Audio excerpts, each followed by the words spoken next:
Okay, we're rolling. This session is being recorded, and it will be placed in the recorded presentation section of my TCC Blackboard for this class slightly later today. Also, you can find in the recorded presentations link I recorded some makeup sessions for last week, ICE edition, ICE out sessions covering the lecture on that chapter and the lab walkthrough as well. Okay, so what's on tap for today is there's 4 chapters to cover. I'm going to cover chapters 10 and 11, Death by PowerPoint, up on the screen already. And on chapters 12 and 13, covering wireless LAN, WLAN, Wi-Fi stuff, there are some excellent video tutorials for these already present on the Cisco Networking Academy site for our class. When you log into the Networking Academy and then open this class and click on the index at the top right-hand part of the screen, you can sort by just videos. And there's 11 or 12 videos for those 2 chapters, chapter 12 and 13, the WLAN stuff, which will cover all that material on there. So let's go ahead and get started for today's material. And the first chapter we're going to cover, chapter 10, module 10, is on LAN security concepts. Then chapter 11 will be switch security. So we're going to look at endpoint security, how we use access control, what are some layer 2 security threats, and then we'll look at a particular vulnerability or exploit, an attack, which is a MAC address table attack, and then look at some LAN attacks and what we can do to defend against these. So let's first, he uses the term endpoint here.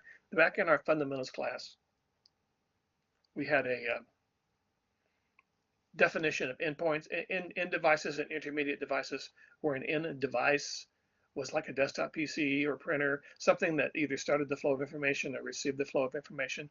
And the intermediate devices made the best path determination for connecting all those things together. Routers and switches and things like that would make the best path determination for connecting 2 host PCs together, such as your desktop employee or student or home Windows PC running a web browser, and you're connecting to a web server in a data center somewhere. The web server in your desktop PC are the endpoint end devices, and the routers and the switches that connect you together are the intermediate devices. But there's a new Cisco buzzword. Fair warning, there's a little bit of Cisco marketing fluff in this chapter. So I noticed a few years ago, the Cisco reps stopped saying end systems and started saying endpoints. So the new buzzword is what we called an end system before. Now that's called an endpoint. So a desktop PC, a laptop PC. So let's look at some endpoint security. What kind of network attacks do we have? So a distributed denial of service attack is what happens when a bunch of people that are careless have clicked on links they shouldn't have clicked on their home PC or maybe their workplace PC, and the workplace doesn't have great security. And it installed a kind of a program, which I call it zombifies them. It makes that PC still appear to run normally to the user, but it'll do stuff in the background like send spam email, or in the case of a distributed denial of service attack, let's say I'm if you have the word hacker and then you have the word activist, and activist has a social or political agenda, and a hacker breaks in. So we have the term hacktivist. So let's say we have a hacktivist who doesn't like Amazon. He thinks that Amazon's making too much money. He doesn't like their chief guy, Jeff Bezos. I call him Bezos the Beast. And the hacktivists decide we're going to do a coordinated attack on Amazon during Prime Day and try to take their website down. Pretty difficult because Amazon has very good information technology. So what we would do is zombify about 50,000 or 100,000 of our home PC users we previously taken over, and then have them all at once do a distributed attack on Amazon, like maybe a bunch of endless pings, or maybe the first part of the TCP three-way handshake, sync, ACK, do the sync, and then never send back the sync ACK when it comes back. So that's a distributed denial of service. That's intended to make sure that the people that are authorized to use that system, it's really slow or they can't get to that system. Second one is a data breach. So a data breach, and a good example of this is the ransomware stuff that seems to be running wild lately. So what these ransomware guys do is they get into a system, they get a toehold into a system But they wait a month or two and they carefully map out their victims' entire topology of all their networks, because they want to be able to find, since their intent is to install ransomware and encrypt all the files, they want to find all the files, even the backups. So they're going to wait a while and see when backups are being performed. And then when they're ready, they're going to launch the ransomware. All the computers in the company will lock up and put the Bitcoin address you're supposed to send the ransomware money to. But before they do that, they've stolen all your files. And most companies have a duty or obligation to not release certain files to the public. Like as a educational institution, we're supposed to protect your personal confidential information, like your social security number and your financial aid application and things of that data. In medical, they've got medical rules that you can't release personal medical information. In the regular corporation world, they've got Sarbanes-Oxley, which makes the board of directors and presidents personally liable if stuff gets out. So they're very serious about protecting against this stuff. Malware is some way that they get a toehold into your system. Some dubious link you click on and it somehow grabs a hold and infects a virus or a worm or something on your system. And they give the example of the ransomware such as WannaCry. It was got in there by malware. Well, before they encrypted that data, they copied all your data off so that if you don't pay, they're gonna send you notice. If you don't pay this in 7 days, the ransom is doubled. And if you don't pay it in 14 days, we're releasing all these files to the public. And then you're going to be in trouble with your federal authorities for releasing confidential data that under law should not be released. So these guys are really nasty. They're just after your money. Okay, let's do some security on these devices. So you go to a coffee shop, you go to the Starbucks, and you use your laptop machine there, and it's not encrypted, so anybody can run Wireshark and see the data that you're sending. But if you set up a virtual private network, all this data, before it ever leaves and goes to that Wi-Fi antenna and goes to the hotspot in the coffee shop, it's already encrypted. So anyone that's running Wireshark, they won't be able to see that particular information. Cisco next generation firewall is a more capable firewall that the simple stuff we can do with Cisco routers and switches is we can set up access control lists, which we'll get in the next 8 weeks, and deny or permit traffic. But the really powerful firewalls can open the packets and look at them. Make sure that, for example, you're not going to a website that's on a list of websites you're not supposed to go to. So when you come into the lab on Thursday, fire up your web browser and try to go to the Pirate Bay. You guys know about that, don't you? That's where you get illegal copies of software and things like that. Well, we're going to open your packet. Our firewall is going to open up your packet and say, oh no, you're not allowed to go to that website. You can go to Cisco, you can go to netacad.com, you can go to Microsoft, but you can't go to that. It's on a list of places that we don't want you to go to. We just don't have, they're not so, or if you try to go to Netflix, for example, from the lab, they won't allow you to go there. They don't care that you're seeing the movies. We just don't have the bandwidth to handle all that stuff. So we need to filter it somehow. Okay, this third term, network access control. This is a way of getting you logged onto the network. When you come into the lab and you log into your Windows 10 desktop PC, I got something down here. I got to do permission attendance. When you log in with your My TCC email and the password you made up, the Microsoft domain controller is checking your password. There's many different ways of doing this. There's a AAA authentication, authorization, and accounting service that's typically used to control who can log onto the routers and switches. Some companies use a thing called network access control or network admission control, that before you ever get to attach to the network, it's going to scan your machine, make sure there's no dangerous viruses in it. And if you're found to contain something like that, you'll be partitioned off. So if somebody manages, we've got that at the college. If someone manages to, we're not allowed to bring your own personal laptop and attach it to our network. You have to use our Wi-Fi. Our Wi-Fi is kind of segregated. So if someone manages to get a virus installed on one of our employee desktop PCs, our network admission control, access control will catch that, and you'll be partitioned off. You won't be able to connect to anybody. And the help desk will call you and say, we need to rescan your device. We need to re-image your device. So endpoints are things like your desktop PC, your home PC, your laptop, a telephone that connects to the internet. Could be personal owned devices, employee owned devices at a place of business. So these are the things that are really susceptible to an attack, because somebody might click on some dubious link they should not have and install some sort of virus or Trojan horse or something on their machines.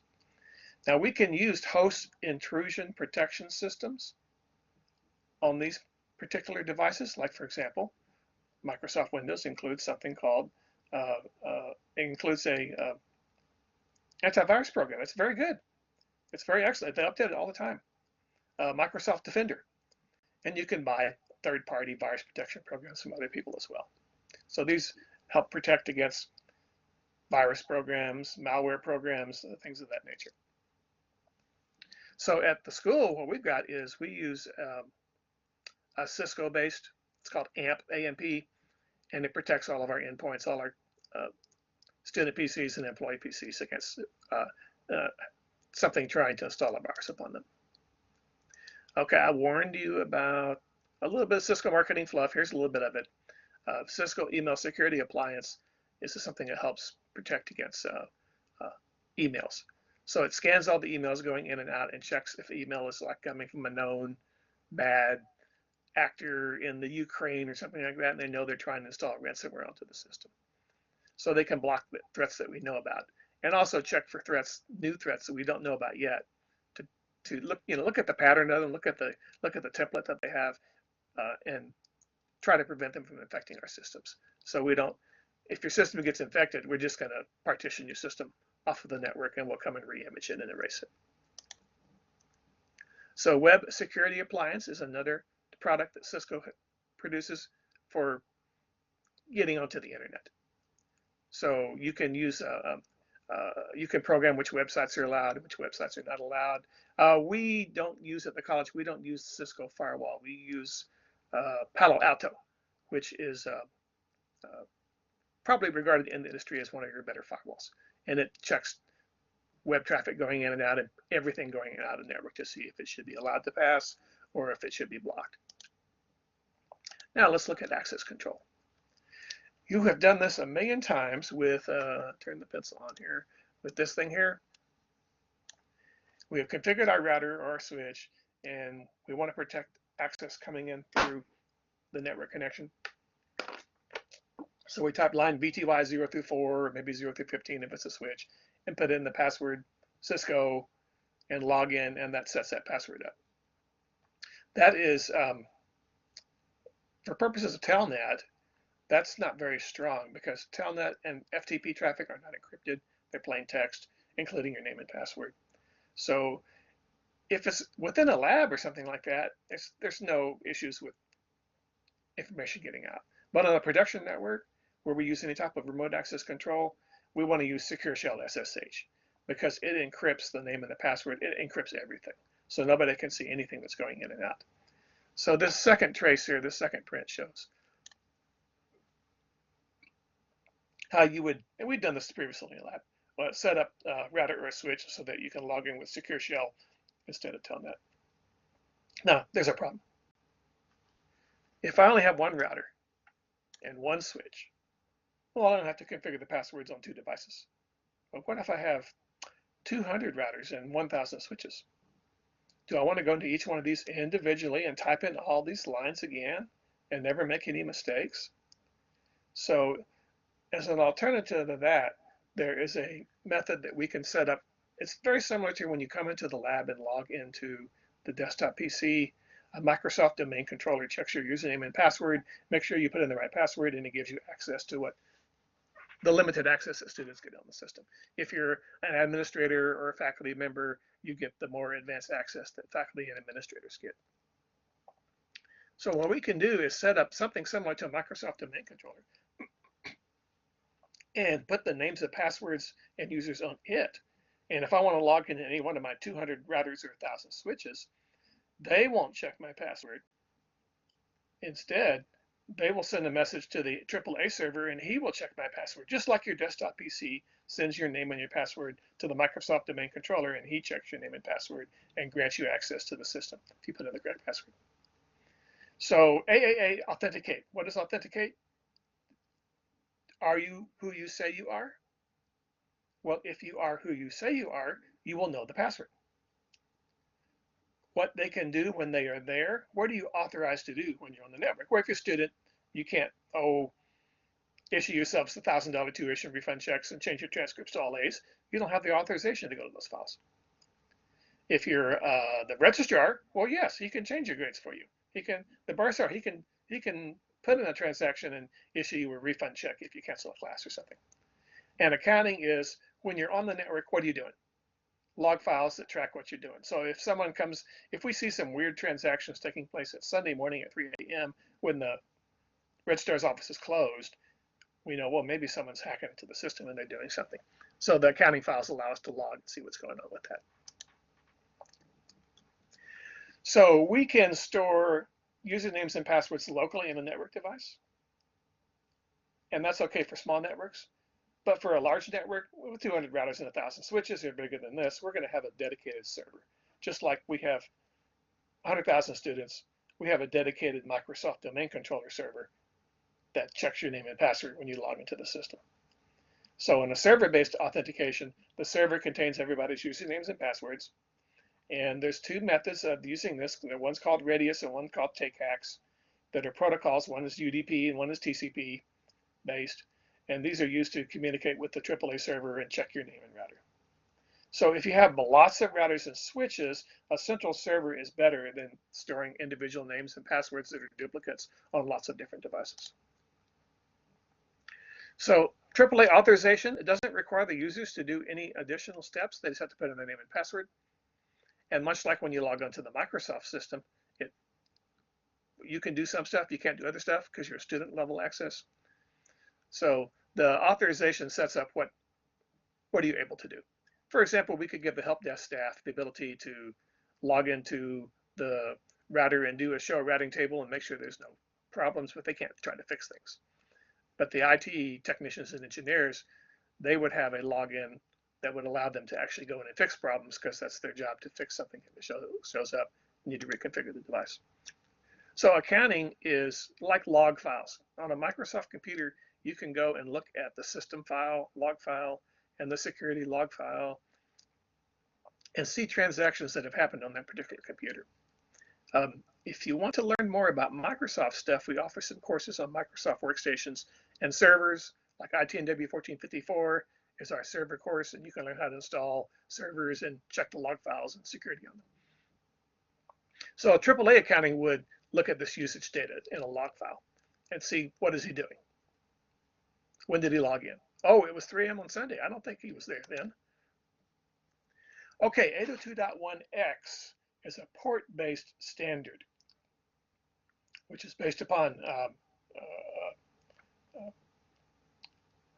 the idea that this is what's used on my home. Most of you guys probably get your internet service from the cable company. I get my internet service from the telephone company. And I've got the super new fast DSL service. I was 5 megabit for a long time, but then that service stopped working. So they gave me a newer service that's it's called a very high bit rate DSL, and it's like 75 or 80 megabit, which is not most of the cable companies are 2 or 3 times faster than that. So this is a standard, and we could use it on company networks as well, on the local area networks of company networks. And what it does is the switch port that you're connected to will not give you access to the rest of the network unless the correct username and password on the endpoint machine, the desktop machine, is present. So when I go to use the internet on my home service, the supplicant is my home router that they give me. AT&T gave me this home router that they own, and it's a sort of a combination home router and DSL modem all in one box. It looks like you squash together a home router and a DSL modem. It's got the 4 ports in the back for Ethernet. It's got built-in Wi-Fi. And every time I try to use the internet, it will log into the internet. I don't have to key anything myself. It automatically checks and makes sure that, so if I had someone else's, if I tried to go in and change that, I wouldn't work and I wouldn't get the service anymore. So back at AT&T somewhere, it's an authentication server that checks that no one's tried to attach a rogue access device to the network. They're trying to get free internet service, which you used to sort of be able to do back in the old cable modem days. Okay, let's look at layer 2, the data link layer. This is a feared, dreaded, and hated OSI 7 layer model, and the data link layer, remember, is really The top half is software, and the bottom half is hardware. The bottom half is the MAC address, the physical burned-in hardware address, and the NIC card. The top half is the driver that came on that driver disk when you bought that $10 NIC card. You got a piece of hardware, you got a printed circuit board, and you got a driver disk, a CD that you can install the driver software for whatever your operating system was. So at layer 2, we have some vulnerabilities that if I can get into layer 2, which the top half is the software that connects to all the software in my company, I've got access to all the software running on all those machines. So we want to protect these layer 3 through 7 elements. We're going to use virtual private networks. We're going to use firewalls, intrusion protection systems. So, but if someone can get in at layer 2, they can cause a lot of damage to our infrastructure. So what can they do? So an example of things that it can do is, if you recall from our theory, an operation of Ethernet switches have a MAC address table in them that keeps the record of the past few minutes. So what is the source MAC address of every device that's plugged into every port of the switch? That way, when an answer comes back, they can just forward it to that one port only, and they don't have to flood it to all the other ports. And it makes the switches more efficient. MAC table attacks swamp the MAC address table with a bunch of fake entries and makes the switch demote himself to an old hub and flood all the data everywhere. So that's bad. Vlan attacks include they use Vlan tagging trickery to try to get access to a Vlan I'm not supposed to be in. As designers, we set up a Vlan as an isolated network for when the people in the marketing department don't want anybody else in the world, even in the company, to get hold of that secret marketing document. So they have an isolated VLAN. Well, with the VLAN attack, someone could get that. The people in marketing would not be happy with this. We'll look at DHCP attacks. DHCP attacks is the DHCP server that hands out IP addresses. Well, what if he's only got 200 addresses and I use them all up with fake DHCP requests? Arp attacks is our protocol that matches up your layer 2 IP address, your layer 2 MAC address that you don't know to a destination workstation you're trying to connect to with your layer 3 IP address, which you do know his IP address. So if we can mess up Arp, we can maybe, instead of pointing you to the real default gateway, point you to an attacker's device, and he's going to filter and see all your traffic. Address spoofing attacks include tampering with what's really the MAC address and what really should be the IP address and changing them to different addresses, again, to redirect you to an attacker. A spanning tree protocol is this thing that's supposed to prevent broadcast storms from taking place. And so if I can mess with your spanning tree protocol and get a broadcast storm, it's going to be like a denial service attack. It's going to mess up your whole system. So let's look at some of the things we can do here. This first one, port security, we're going to look at this in more detail in the next chapter. Port security is a method that we can say, I'll give an example. The dean, who's right next to our classroom, is normally never in his office. He's always off at meetings. So if an attacker somehow managed to get into the wiring closet and unplugged the dean's computer from the RJ45 wiring panel in the switch closet and plugged his device in there to get access to the dean's privileged port number, he wouldn't have the right MAC address. And the port security would say, that's not the dean's computer. That's not his MAC address. And he'll partition the guy off where he can't do anything. And we're going to do a lab on that this week. DHCP snooping is a way of preventing maybe a malicious, deliberate attack by someone to try to mess up your DHCP service, or maybe it's just idiot vice president of marketing who brought a Linksys router and plugged it into his office so he could take his laptop computer into the break room and work from there. He just didn't realize what he was doing. Dynamic ARP inspection is to help protect against ARP nonsense, and IP source guard is used to help protect against using fake, malicious layer 2 data link layer MAC addresses and layer 3 network layer IP addresses. Now he says about using an ACL, we're going to look at access control lists in the next 8 weeks, which is a method that we can permit certain addresses and deny other addresses. So for example, in a public school K-12 environment, we might not allow the kids that are under 13 to get access to the internet, and the older kids and the administrators, they could. Okay, let's look at this MAC address table.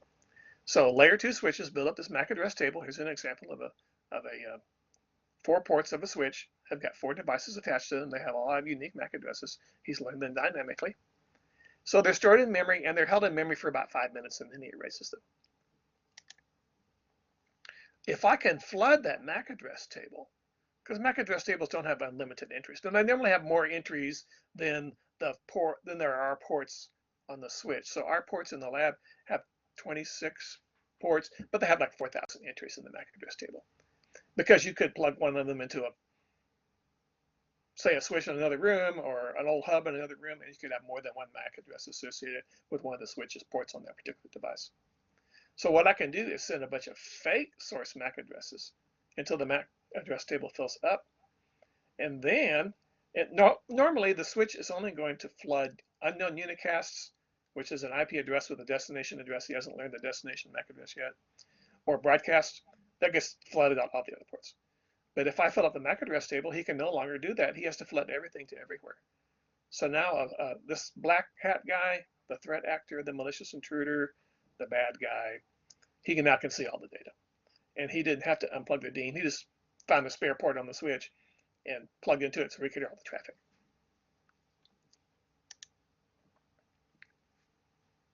So he gives the example of the tool MAC OF.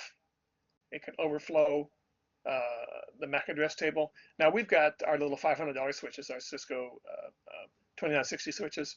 The Catalyst $6,500 switch is like $1 million super heavy duty switch. It's going to have 4,000 ports on it, and it can store over 100,000 MAC addresses. But these tools can flood the switch and fill it up in just a few seconds. So if they did that too, we do have some Cisco 6500s next door in the academic classroom buildings that sort of act as a hub for our side of the campus and plug everything together. So an attacker could fill those up and then see all the precious Social Security number information and students' financial aid application stuff flooding the whole network because it's not being directed to specific places anymore. So we're going to use port security. We're going to only allow a certain number of MAC addresses to be learned on a particular port, maybe 2 or 4 or something like that. Now let's look at local area network attacks. Oh, we're not going to use the video. I'm going to talk about it. You get to watch the videos for chapters 12 and 13. Vlan hopping attacks is an attack in which, say, a server. Here's the bad guy, and he wants to get access to the switch. He's on a VLAN. He should be on isolated VLAN. But you remember our dynamic trunking protocol, which was on by default on all Cisco switches?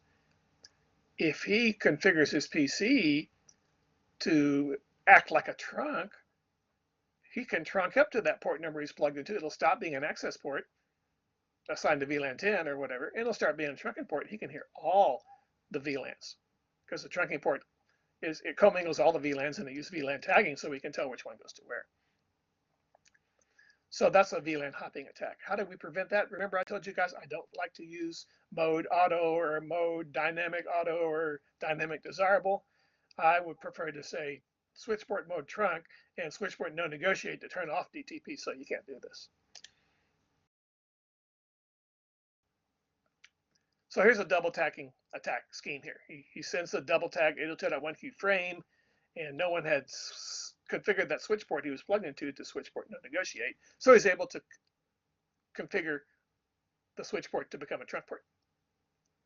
And then he can mess around with this tagging scheme and get access to other port numbers he's not supposed to, other VLANs he's not supposed to have access to. So we can defend against that. So it's only works in one direction, and it only works when you're connected to a port in the same VLAN as a native VLAN. So let's just disable trunking on all access ports.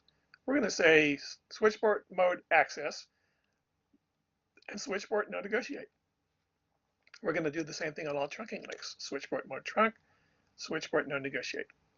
Make sure that the native VLAN is only used for trunk links, and don't use the native VLAN out to any desktop machines. We've done this in the lab so far. That won't give anybody access to the untagged frames that they can use to take advantage of that fault. Okay, DHCP, DORA, discover, offer, request, acknowledge. We talked about DHCP just recently. So DHCP is the client workstation turns on and reboots and he sends out a broadcast message, DHCP discover.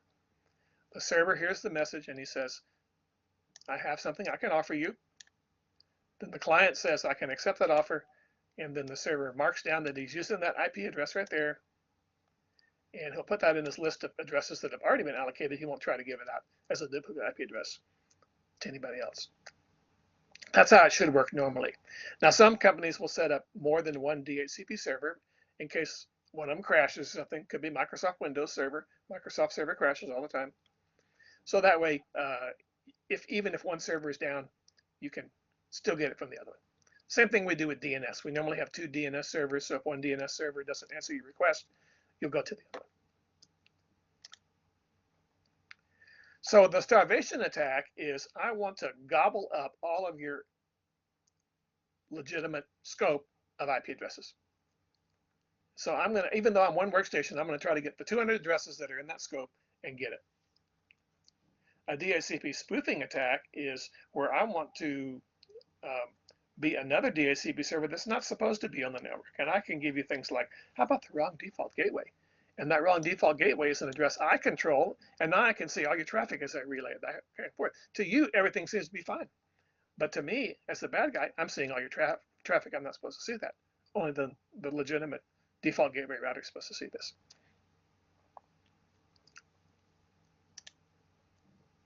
Okay. Arp attacks is a method of, normally, Arp attacks, ARP requests, and legitimate ARP requests are, you send out the broadcast message and it says something like this: calling all stations, I'm a broadcast.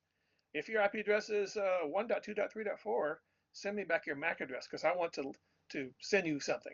And I know your IP address is 1.2.3.4, your layer 3 physical, your layer 3 network IP address, but I don't know your layer 2 physical MAC address. Send me back your physical 2 MAC address because I want to create an Ethernet frame with your destination MAC address in it. I know my own MAC address.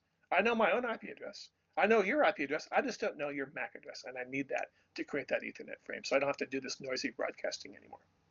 So the host machine answers that. Only host machine that actually has that IP address will reply with his particular MAC address, and then the first workstation can send the unicast to him instead of a broadcast. So gratuitous ARP can be used, and you can disable gratuitous ARP to sort of prevent this. We don't want any of these man-in-the-middle attacks. Now, IP version 6 uses something very similar to ARP called Network Discovery Protocol. And so we can fix this problem by turning on dynamic ARP inspection, or DAI process, on the switches to help protect against this. Now, how about layer 3 at the IP address? So IP address spoofing is I'm going to use some random IP address I just come up with, or take somebody's IP address, and I'm going to use that to pretend I'm a legitimate host on the system, and in reality, I'm the malicious intruder. I'm the threat actor trying to go in there and fix this. So switches don't have any kind of security mechanism that verifies, oh, this particular MAC address belongs to that IP address. So there's a feature in the Cisco devices called IP Source Guard that will protect against that particular threat to the system. Now, remember spanning tree protocol, which was our method that elected the root bridge and made it the central reference point of the entire topology of our Ethernet-based network. And then it chose root ports and designated ports and blocked or alternated ports to prevent a broadcast storm from occurring by having any active loops. So if there's any active loops, we would get broadcast storms and duplicate IP addresses and other problems, and the network would slow down. So a malicious user, a threat actor, could send a fake bridge protocol data unit and maybe make some other device be the root bridge, and then he can control all the traffic. We want to prevent this from happening. No access layer switch in the wiring closets out in the building should ever be a root bridge. Only the more expensive $500,000, $1 million switches in our core distribution layer should be root bridges. So bridge protocol data unit guard is a Cisco feature that would keep that from happening, either accidentally because somebody plugged in something where it wasn't supposed to be plugged into, or deliberately by a user that's trying to break into the system. Okay, Cisco Discovery Protocol. I really like this because before you start doing the lab, plug your routers and switches together, give them host names, do a no shutdown in any router ports, and then show CDP neighbor and make sure you're actually plugged in from the proper router to the proper switch port, according to that diagram on the front page of the laboratory report. It's proprietary to Cisco. It's on by default. And so it's a big use for network administrators and technicians to troubleshoot connections. Make sure that the port F00, port F01 of the switch is actually connected to G0/0/1 on the router, for example, if that's what it's supposed to be connected to. It includes a lot of information, gives away it really gives away the farm. So we normally use it within our company, but we filter it on the outside world. We don't want people from the internet coming in and using CDP to discover what's going on. It's pretty much crucial within the company. For example, all of our voice over IP Cisco telephones, they use Cisco Discovery Protocol to figure out what telephone number they're supposed to be. And they use Cisco Discovery Protocol to figure out how much power they're going to get from the power over Ethernet circuit that's in that switch port they're plugged into. So we can turn off CDP on the entire device. We can say no CDP run, not running at all, anywhere in the entire device. We probably do want it running on the entire device. What we're going to do is no CDP enable on maybe that serial port that goes out to that T1 connection to our internet service provider. And we don't want people from the internet coming in and using that. But it'll work within our enterprise so that we can make our Cisco IP phones and such work. There is another protocol that's similar to Cisco Discovery Protocol. CDP is proprietary to Cisco.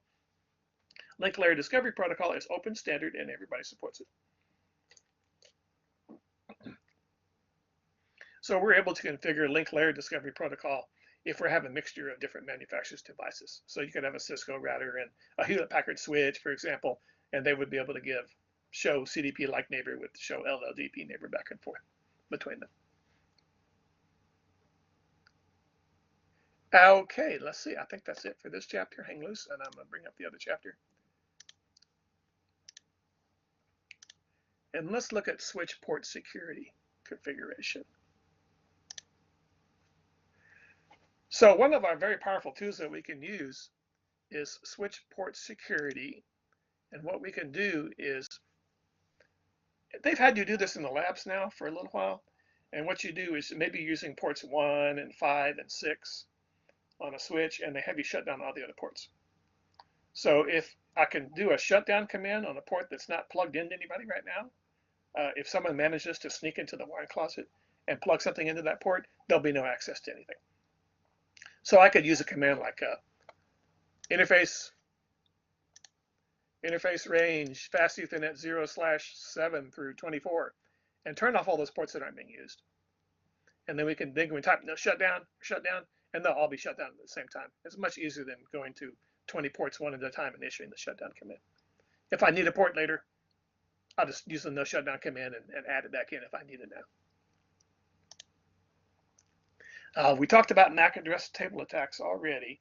We want to use port security to limit the number of MAC addresses allowed on the port. So if the guy's using this MAC IF program to fill up the MAC address table on the switch, well, what if I just limit the number of legal MAC addresses on a particular port to some reasonable number, like 3 or 4? And that way, there's no way he can fill up the MAC address table. He's not going to be able to send 700,000 entries and fill it up. He's only going to be able to send 3 or 4. So we can control authorized, unauthorized use of our network. So let's look at switch port security. We're going to go to the global configuration node and say interface F01, and then use the command switch port security. And he rejects the command. Why? Because I had not yet explicitly configured that port to be an access port, not a trunking port. Okay, so I'll go to and say switch port mode access, unconditional access mode, do not be a trunk. And then I can take switch port security, and it takes place. There is a way of doing trunk port security, but that's a CCNP topic now, so we don't have to worry about it. We're just looking for access ports. Reminder, access ports go to desktop PCs and printers, servers. Trunking ports go from one switch to another switch, or maybe from a switch to a router that's doing inter-VLAN routing. So now if I do the default, and I type show port security interface to show the settings, the violation mode is by default is shut down. And I've got a beef with that term shutdown. It's not really shutdown. It's sort of disabled, because the way you reset it is you type shutdown and no shutdown to reset it. And I'll give an analogy for if a circuit breaker goes in the circuit breaker panel, it doesn't go to the off position. It moves about a 1/16 of an inch. And you look at your circuit breaker panel and trying to figure out which one is the section of the house where the lights went out. And you see one of the circuit breakers is like a 1/16 inch over to the right from where it should be. So you got to push it all the way to the off position. That's like typing shutdown. And then you push it all the way back to the on position, no shutdown. That resets that circuit breaker in the circuit breaker panel. So when you connect a device to the port, like a desktop PC, the switch will automatically learn that device's MAC address as a secure MAC. So right now, nothing is connected to this particular port. Now, by default, there's only one MAC address allowed. So if I connect one device to that port, and then I connect a second device to that port, the port will go to the error disabled state. It's error disabled. It's not shut down. It's error disabled. You must type shutdown and then no shutdown to reset it. So after support security has been set up, then we can do other things like how long the port ages out. What secure MAC addresses can we key in? What are the maximum number of addresses that are allowed on this port? And 3 or 4 is a reasonable number. And the security violation mode, there's 3 modes. By default, it's going to do, he calls it shutdown, I call it error disabled. So let's set the maximum number of addresses. We'll go to the global configuration mode and say interface fast Ethernet 01, switch port security maximum, however many maximum addresses we want to have coming into that particular port. And we can set up that maximum value. Okay, how does he learn the MAC addresses that are to be allowed on a particular port? I want the switch port that the dean's computer is plugged into to learn the dean's authorized computer on his desk. What's the MAC address of that computer? I want to learn that address. Okay, number 1. Okay, this is the most cumbersome method because I have to go throughout the entire building and write down all the MAC addresses of all the hundreds of PCs that are in the business building, and then come back and key them into that switch by saying switch port security, MAC address, and key in that 12-digit hexadecimal value. That's very cumbersome, and there's too much of a chance that you would make an error. Let's use dynamically learn. Switches learn MAC addresses anyway, don't they? Well, let's just tell the switch to learn that MAC address of the dean's computer and add it to the one that's the authorized MAC address to use at that particular place. That's pretty good, but there's a downside. If the attacker can get into the wiring closet and unplug the switch, you can't turn the switch off and on again because switches don't have switches. He can pull the power cable loose from the switch and plug it back in. And when the switch will boot back up, it will have forgotten that. So here's the method that's really great. It's called sticky. We're gonna configure the switch so that he learns the MAC addresses, and then he's going to save them to the running configuration. And that way, it's going to be saved to the NVRAM, and you can't unplug the switch and plug it back in again. It will still have retained that address, and that removes that method that the potential attacker could use with our system. So in this example, he has set the switch port to be dedicated access, turned on switch port security, maximum of 4 addresses, and he's keyed in a particular address, and then he's set any remaining addresses, learn them via the sticky function. Then we can use show port security interface and show port security address to check out the configuration of the device after he's learned something to make sure everything's working properly. Now, how long are we going to allow these MAC addresses to exist before we age them out? So I can use the absolute method and age them out at a certain amount of time, maybe 299 seconds or something like this. And I can set an activity where they're deleted if they're inactive for a specified amount of time. So we can use the command switch port security aging to define what this amount of time is. I think the default is 300 seconds. So in this case, the aging has been sent to a particular amount of time. It's been set to 10 minutes of inactivity.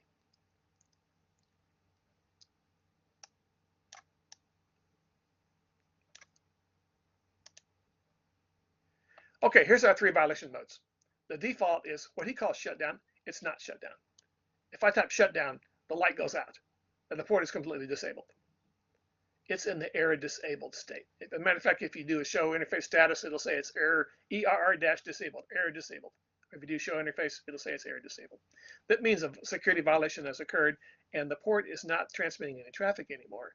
But to fix it, I must type shutdown and then no shutdown. Just like I did with that circuit breaker, I have to push it all the way off and push it back on again to re-enable the circuit.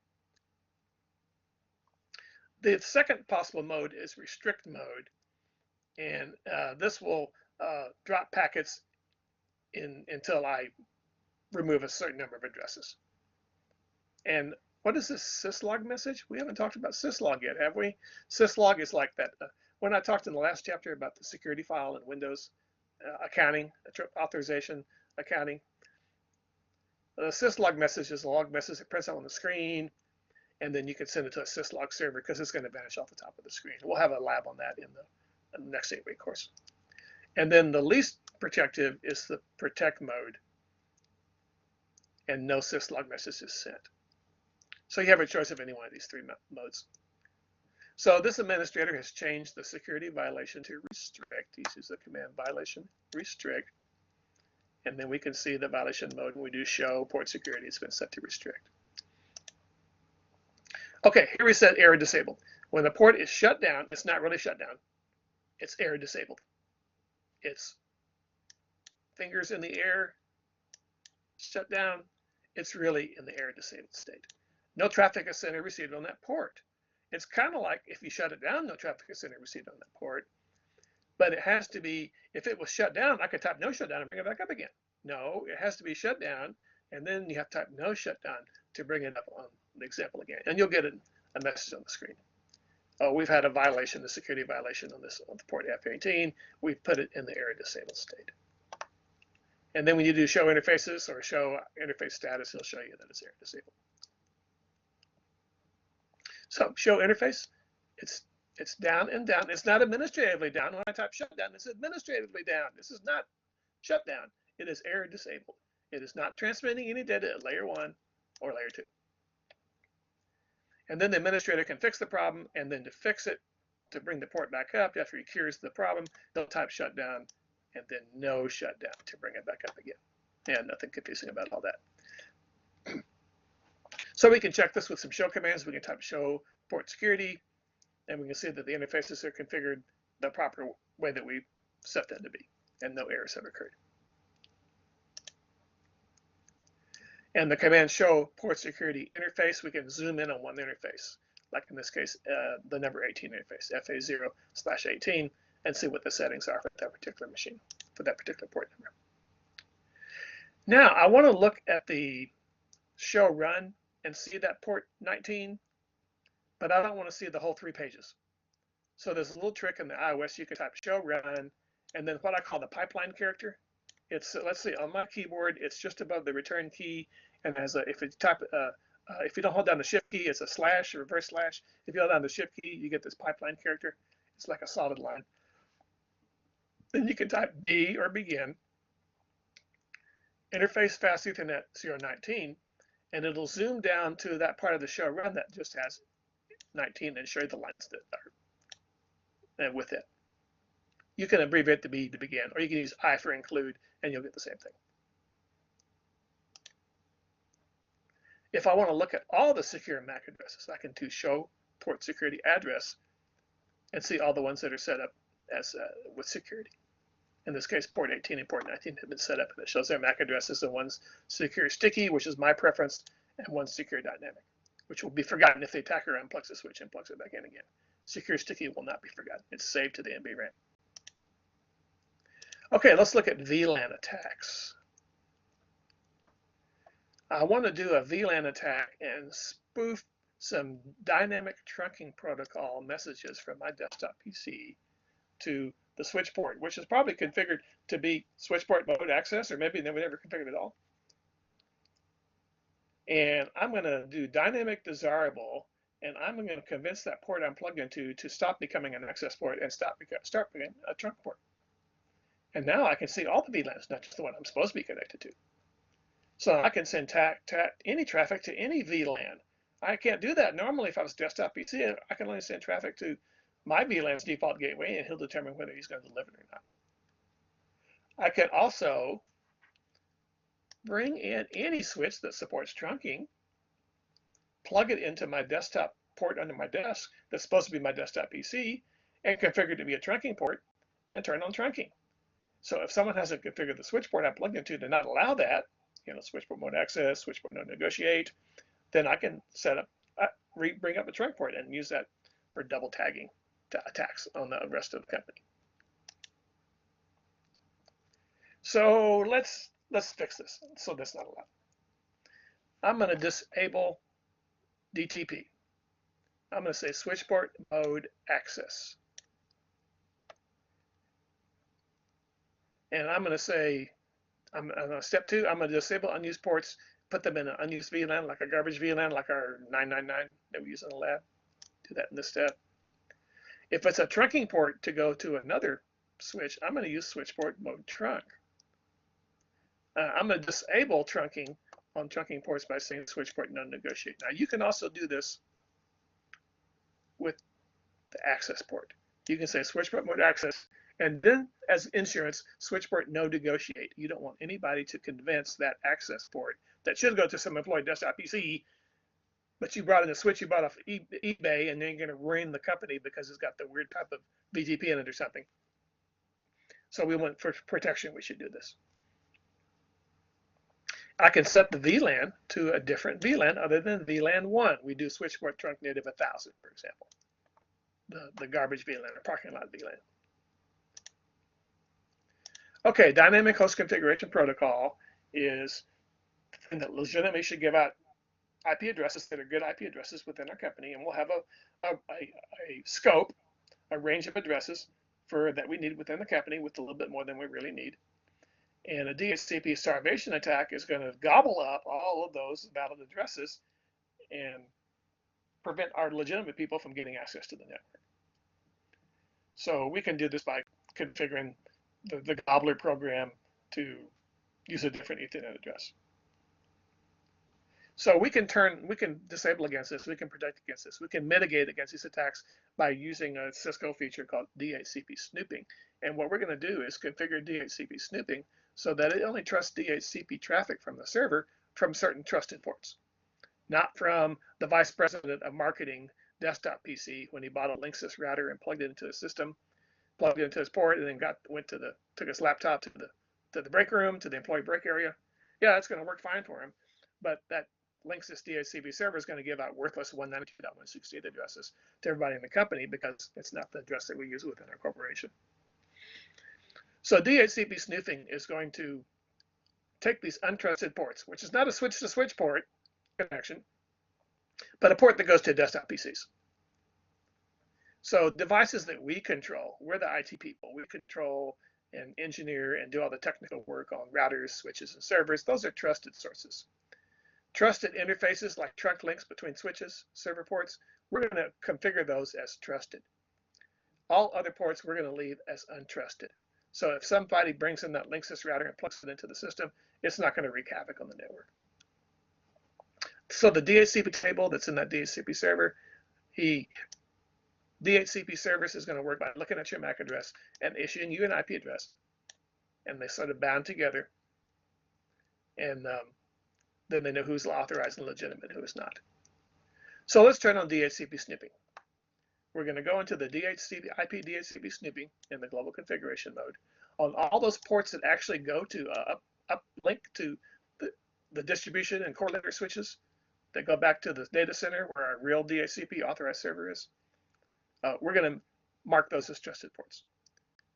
And on untrusted ports, we can simply filter and greatly limit improper or rogue, what is called a rogue Dhcp server. Now, there's a second defense against this besides all these Cisco techniques. There's a second method of defense. You can use Microsoft. If it's a Microsoft Active Directory network like we use, many companies use, Active Directory has a thing called an authorized DHCP server, and you can authorize legitimate DHCP servers, and Active Directory will prevent an unauthorized DHCP server from getting in and messing in your network. So I like to say that security is like layers of an onion. We want to do as many things as we can.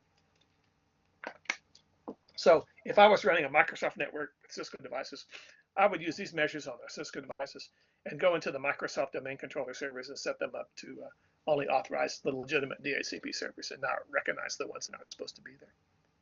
And that gives us a dual defense against this. So here's an example of configuration. He's turned on snooping.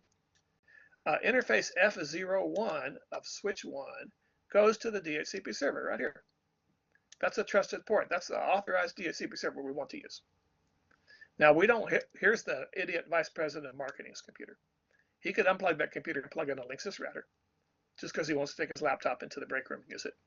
And now that Linksys router is sending out fake DHCP messages because it's the default configuration.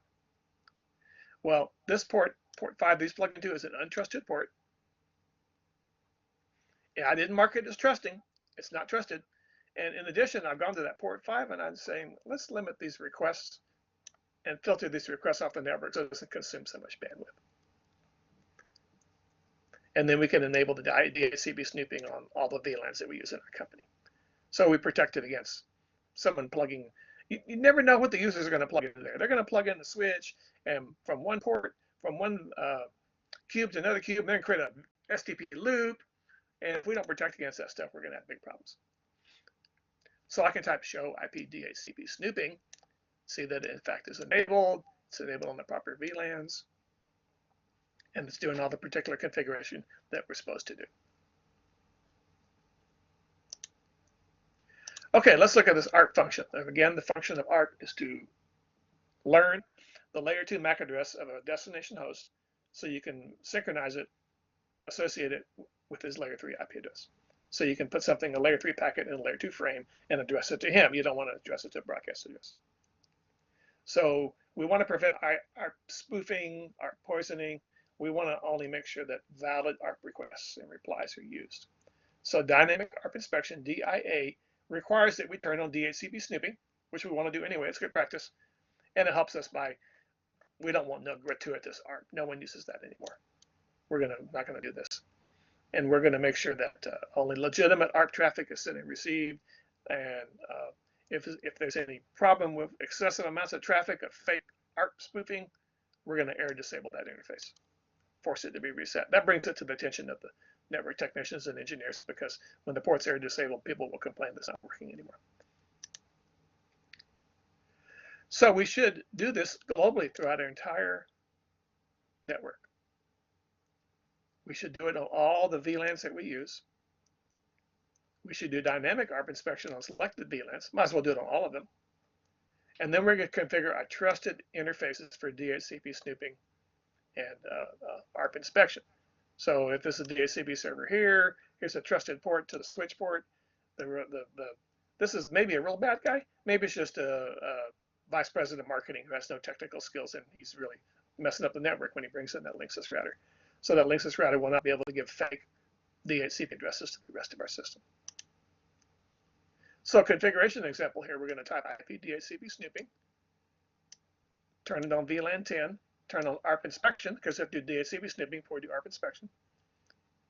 And then port 24 that goes out to our data center where the real DHCP is, we're going to trust that port. So we can configure it for checking both source and destination MAC, layer 2 Ethernet addresses, and layer 3 IP version 4, IP version 6 addresses. IP ARP inspection validate, we can use that to check and make sure that it matches the ARP packets. One command can do this for the whole thing. Now, spanning tree protocol. There are a couple times we don't want spanning tree protocol in effect. Now, if it's a switch-to-switch connection, we definitely want spanning tree, because a loop between switches would create broadcast storms and duplicate IP addresses and duplicate frames, the problems we looked at earlier. However, if it's an access port that's going to a user's desktop PC, And some machines really boot up real fast now. They can boot up in less than 50 seconds. You notice that if you plug your wire into a real switch, the light turns amber, and about 50 seconds later it turns green. You can even do this with the physical mode of the new Packet Tracer 8. You can plug the wire together and the light turns amber and turns green in 50 seconds, just like a real switch would.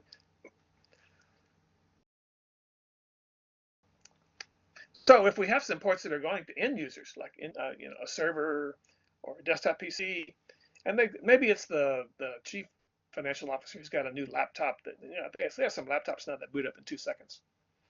And he gets annoyed because he can't, when he gets a timeout message when he tries to log into the network. If he just waits 30 seconds, he can log in again, but it annoys him. So, and this is back to the old days of our old Novell networks with the desktop PCs, or the IBM PCs from the 80s. They would boot up in 10 seconds. And the secretaries would complain because it would time out when they connected to the Novell server to work on their word processing files. So we would configure port fast so that it goes immediately, in about 1 second, it goes immediately to the forwarding state. Now, what if somebody unplugs that desktop PC and plugs a switch into that wire? We programmed that switch port to not use spanning tree protocol. Oh, how can the switch figure out I lied to the switch and reconnected that port back to another switch? He'll start hearing bridge protocol data units, because bridge protocol data units are special frames that only send back and forth between switches. So if a switch port has been configured with port fast, and then someone plugs it into another switch by mistake or maliciously, bridge protocol data unit guard is immediately going to say, you lied to me and you have now plugged me into the switch. I'm going to go back and turn back STP back on, just so we don't get broadcast terms. So port fast normally would, look what happens when you go to a switch port and you type interface F01, and it's going to the secretary, word processing secretary, the chief financial officer. Switch port mode access, yeah, we're supposed to do that. Spanning tree port fast. Warning, Will Robinson. Oh my goodness, it should only be a port that goes to single host machines. If I connect to a hub or a switch or a bridge, I could cause STP loops. Use with caution. Now I can, if I've got a number of ports that are going, let's say I've got a 24 port switch and I want to do all these ports except one are access ports going to employees' desktop PCs. I could say spanning tree port fast default, and all of the ports will be spanning tree, will be port fast. Then I could go to that one port that goes back to the other switch, and I can disable. I can say no spanning tree port fast on that one. And that's quicker than typing the line in 24 times.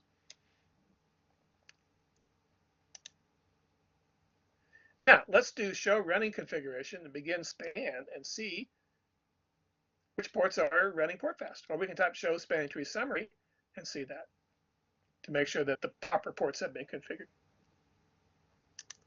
Now, bridge protocol data unit guard can be configured so that if someone plugs that port FA01 that's supposed to go out to a desktop PC, and I've done port fast on it, if I do spanning tree BPDU guard enable on the whole switch and then spanning tree port fast BDU guard default, now any port that's configured to be a spanning port fast, if it happens to be accidentally or maliciously connected to another switch, he's going to immediately transition it back to STP blocked or whatever, so it won't create a broadcast term. Okay, so that's it for the 2 chapters I'm going to cover, chapters 12 and 13. Look at those 11 videos on Cisco Network and Academy site, which covers all the material for Wi-Fi.